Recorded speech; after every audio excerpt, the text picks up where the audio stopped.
In the 1960s, these affectations of life were basic expectations, right? That you could have a family, you could own a car, you could have a home. Now it's a choice. You have to decide. Young people today have to decide which of these things they actually want most.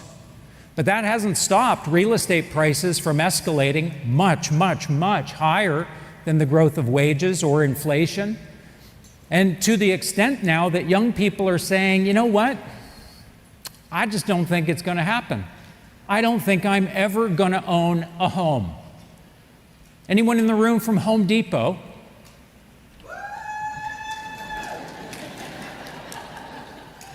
Well, I got bad news for you. If people stop buying homes, that's not good.